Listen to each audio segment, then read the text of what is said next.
On fera aussi une grosse FAQ pour la chaîne secondaire, d'accord? Je prendrai vos meilleures questions, vos questions les plus palpitantes, les plus croustillantes. J'y répondrai sans tabou, sans vergogne. Ok les gars, et ensuite on fera une vidéo pour les retardataires, pour les absents, que je mettrai sur la chaîne secondaire, d'accord? Du coup, les amis, FAQ, on y est. On va faire une grande FAQ. J'avais envie de répondre à des questions, tout simplement, parce que j'ai rien préparé ce soir, ok? Et j'ai besoin de faire une vidéo YouTube sur la chaîne secondaire, donc... Qu'est-ce qu'ils font les youtubeurs quand ils ont plus rien en poche? Ils font quoi? On va faire une FAQ, posez-moi des questions. Donc on y va. Les reys, posez-moi toutes les questions que vous voulez. D'accord? Surtout, sur le perso, le pro, tout, j'y réponds.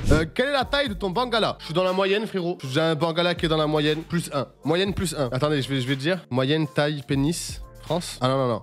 Non, j'ai une moyenne française plus 3, frérot. Petite moyenne française plus 3, ok? Tu penses quoi des comptes fans qui font des edits sur vous? Alors, les comptes fans qui font des edits sur nous, écoutez-moi tous, j'ai quelques blasts qui me viennent en tête. Je vais sûrement en oublier, mais je suis désolé si j'en oublie certains. Mais les premiers qui me viennent en tête, c'est Lika Lambert, Sarah Lola, je crois qu'il y a YouTube Edit aussi, je crois qu'il y a JC Edit, Benjos le BG, enfin, il y en a plein. J'adore, je me régale de regarder vos edits, que ce soit sur Instagram, sur TikTok ou quoi, etc. Ça me fait trop rire. Honnêtement, ça me fait trop rire. Des fois, vous nous mettez dans certaines situations avec des musiques et tout. Vous avez des fois, vous avez des rushs, je sais même pas comment vous avez fait pour les avoir, vous enregistrez tout. Mais des fois, ça fait un peu flipper. Parce que la moindre story qu'on fait, vous l'enregistrez. Et ensuite, vous faites des edits avec et tout, etc. Merci pour le sap, fils de Mais c'est pute. trop stylé. En vrai, je kiffe. Donc, continuez à faire ça.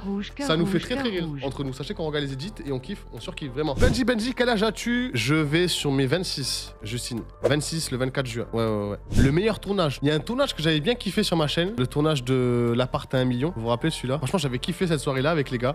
On a fait un peu n'importe quoi, jacuzzi, sauna, billard. Franchement, l'appart était vraiment stylé. Et après, sur la chaîne du Dilous, je pense que c'était la roulette russe 2. Ouais, parce qu'on a beaucoup rigolé, c'était détente. Le tournage s'est fait en plusieurs fois. Et ouais, je pense roulette russe 2, vraiment, je crois que c'est le tournage que j'ai le plus kiffé. En plus, il y a eu un petit peu de voyage parce qu'on est parti jusqu'en Suisse pour faire le saut élastique de Sacha. Donc ouais, franchement, roulette russe 2 à Gage, je crois que c'est mon tournage préféré. Et après, un tournage où j'ai vraiment énormément ri, c'était notre plus grand procès. Je suis là, franchement, on s'était tapé des barres pendant un tournage de fou. Donc ouais, je crois que c'est mes 2 tournages préférés sur la chaîne du Dilous. Donc voilà, je peux pas vous donner forcément un tournage en best, mais vous savez à peu près lesquels je préfère. Le régime, ça en est où? Le régime, je vous dis la vérité, les gars, j'ai commencé 2 grosses résolutions depuis le nouvel an 2022, depuis janvier. La première, c'était arrêter de fumer. J'ai tenu 1 mois et demi. J'ai repris pendant 1 mois et demi. J'ai arrêté pendant 1 mois et demi. Et là, j'ai repris. Chose qui est sûre, en tout cas, c'est que j'ai diminué. Ça, c'est une bonne chose. Faut voir le positif partout. Ensuite, le régime, c'était ma seconde résolution. J'ai fait ça, le régime, pendant 2 mois. Je suis passé de 86 kilos à 82. Pas mal, quand même. On n'est pas du 4 kilos. Et après, quand je fais du montage, en fait, j'ai besoin d'énergie pour rester éveillé le plus longtemps possible. J'ai besoin de sucre, j'ai besoin de glucides. Du coup, Red Bull, ça y va. Faire un Red Bull, c'est ultra calorique. Je me prends des Maltesers, des trucs, et je mange de minuit jusqu'à 7h du mat. Donc forcément, je reprends du poids. Donc là, je suis repassé de 82 kilos à 4. Je navigue entre 84,5, 85 kilos. Mais dès que j'ai fini, comme ça, tout revient au monteur. Dès que je trouve des monteurs, je reprends le régime. Et j'arrêterai la clope aussi à ce niveau-là. Okay, c'est un peu dur de bosser, faire un régime, et en même temps arrêter de fumer. Tout ça, c'est impossible. C'est genre vraiment la Triforce là, elle est impossible. C'est le triangle des Bermudes carrément, mon frérot. Est-ce que tu es en couple? Oui, mon frérot, je suis avec ma dulcinée. Ça va faire d'ailleurs 6 mois qu'on est ensemble. Je vis ma best life avec elle. Best life.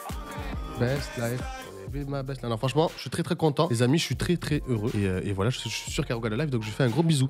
FAQ où on parle de ton café. Café Lungo, très noir. Je bois généralement, les amis. En termes d'intensité, je prends le café le plus puissant et je mets pas de sucre. Vraiment une vie de cadre dans une vieille entreprise miteuse. Je sais pas si je suis le seul, mais je trouve que quand je bois du liquide en faisant ce move-là, écoutez-moi bien.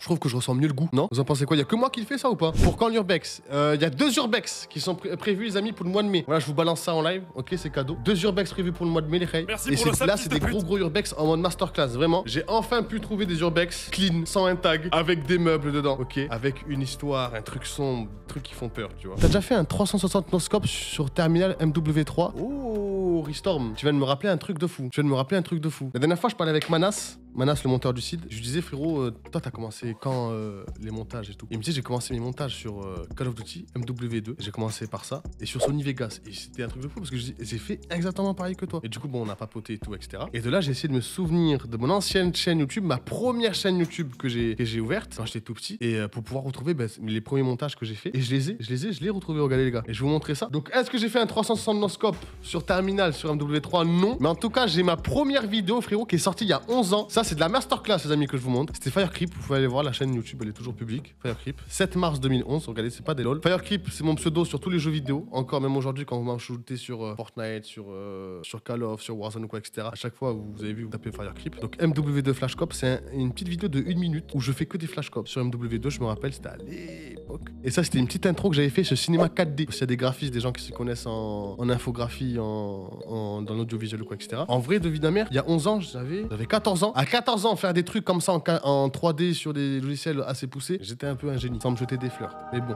on regarde la vidéo. T'as vu ou pas? Regarde là. Flash Cop. Il y avait un petit niveau, frérot. Qui c'est qui se rappelle de ces maps? Comme ça, tu te rappelles de ces maps ou pas? Ah, t'étais pas né, toi, encore, frérot. T'as pas connu MW2. Qui c'est qui a connu MW2, les gars? La qualité est désastreuse. C'était l'époque, vous avez vu, c'était même pas du Full HD, c'était du 4 tiers. On jouait sur des écrans cathodiques, tu sais, qui étaient longs à l'arrière et tout. Non, à cette époque-là, je crois qu'il y avait déjà des LCD qui étaient sortis. Je me régalais, je passais mes journées, je séchais les cours pour jouer à MW2. Ça fait plaisir de regarder ça. C'est quoi tes passions? Moi, j'ai plusieurs passions, les gars. La première, je pense, c'est le foot. Je kiffe le foot, je suis un grand fan de foot. Vous le savez, c'est pas du nouveau pour ceux qui me connaissent bien. Manchester United, Real Madrid, Cristiano Ronaldo. D'accord, je me régale à regarder les demi-finales de Ligue des Champions, les finales de Ligue des Champions. Voilà, tout ce qui est même les matchs de poule. Je regarde pas trop les matchs de championnat, ça me bête un peu les couilles. Mais dès qu'il y a des matchs de Ligue des Champions, généralement, je regarde tout ce qui est Coupe du Monde et tout, je kiffe. Football américain, j'adore, j'en ai pratiqué aussi quand j'étais un peu plus jeune. Ça, c'est masterclass aussi, je kiffe de fou. Qu'est-ce que je kiffe d'autre? Le gaming, ça, c'est plus un secret aussi. Gaming, la vidéo, la photo. J'adore retoucher des photos, j'adore faire des montages et tout. Maintenant, un peu moins. Un peu moins à cause de vous. Développer une passion pour le karting qui est fou aussi. J'adore faire du karting, c'est fou. Vraiment, c'est une de mes activités préférées. Tout ce qui est karting, bowling, moins. J'aime pas trop le bowling. Et après par attraction, je vous jure, les parattractions, c'est que ça commence à devenir une vraie passion pour moi. C'est vraiment. J'adore les parattractions, vraiment de fou. Et cinéma aussi. J'adore tout ce qui est cinéma, les séries et tout. Pour moi, c'est masterclass. Alors, plus précisément, Star Wars. Je suis un grand fan de Star Wars, vraiment de fou. Tout ce qui est Star Wars, One Piece, en termes d'animation ou de cinéma, c'est vraiment ce que je kiffe le plus. Vraiment. Donc voilà. Tu conseilles quoi pour bien se lancer sur YouTube? Ce que je te conseille, frérot, déjà, c'est savoir qu'est-ce que tu veux faire sur YouTube. Est-ce que c'est vraiment un projet sur lequel tu veux t'y attacher et pouvoir en vivre, d'accord? Ou si tu veux juste faire du kiff, kiffer avec tes potos, faire des vidéos, des montages pas très longs, immortaliser en vidéo des moments passés avec tes potes, que ça soit quand tu vas en vacances, faire des petits vlogs ou quoi, etc. Parce que c'est vraiment deux choses différentes. Tu comptes ouvrir une chaîne YouTube pour pouvoir en vivre, ou si tu comptes juste faire une chaîne YouTube pour immortaliser des moments avec tes potes, déjà tu vas aborder les choses de différentes façons. Moi je pense que c'est toujours bien de partir dans un kiff, tu vois. Donc fais d'abord les choses pour te faire kiffer, filme avec tes potes, te prends pas au sérieux. Si ça prend, et ben là peut-être que tu pourras te poser la question de est-ce que je vais investir un peu plus en termes de caméra, en termes de matos, est-ce que je vais aussi apprendre des compétences en montage ou quoi, etc. pour pouvoir espérer en vivre, ou je continue à faire ça au tac en Made in China, mais Made in la maison, c'est bon, t'as compris, on prend le téléphone, juste on filme, on délire avec les potos, on fait un petit montage pendant le week-end de 2 jours tranquillou, et si ça prend, s'il y a des gens qui kiffent nos personnalités, ben cool, tu vois. Donc vraiment c'est deux choses différentes, mais en tout cas si je peux te donner un conseil, frérot, c'est quoi que tu fasses, essaie de le faire avec constance, c'est la meilleure chance pour toi que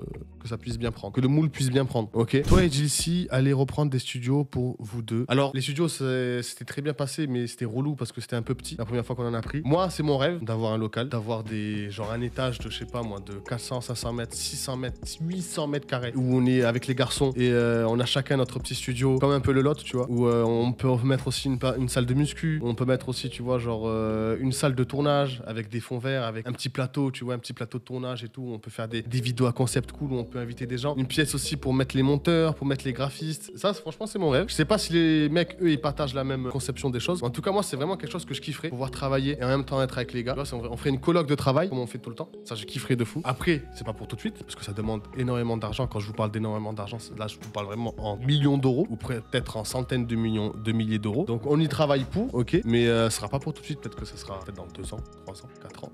Et si tout se passe très très bien, peut-être que ça sera la fin de l'année. On sait pas qui c'est.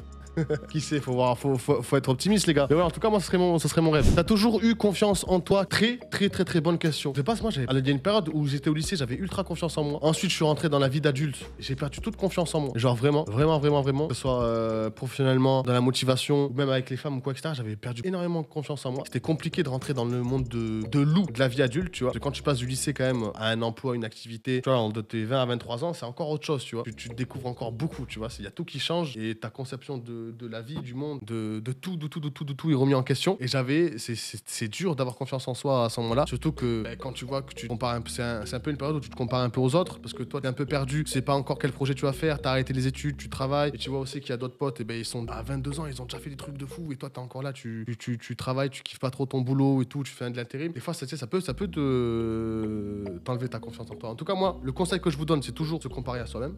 Jamais se comparer aux autres. Et le truc qui m'a fait reprendre confiance en moi, c'est justement quand j'ai quitté mon ancien boulot où je me plaisais pas et j'ai commencé à faire mes projets à moi. J'ai commencé à ouvrir une petite boîte de production, à faire des clips de rap, à faire des mariages et tout, etc. J'ai repris une confiance de fou de moi parce que mon estime de moi, elle a vraiment gonflé de fou. Et je me suis dit, putain, mais Benji, en fait, tu vois, t'as pas fait des études et quoi, etc. Mais en vrai, genre, t'es ultra autodidacte, t'apprends des trucs de fou, t'apprends vite, tu te donnes, tu charbonnes et tout, etc. Et ça m'a redonné confiance sur tout. Et maintenant, je pense que ma confiance en moi, elle est gonflée à bloc, les gars. J'ai vraiment une confiance en moi gonflée à bloc, sauf au niveau capillairement. Ça, par contre, là, je suis un peu timide à ce niveau-là.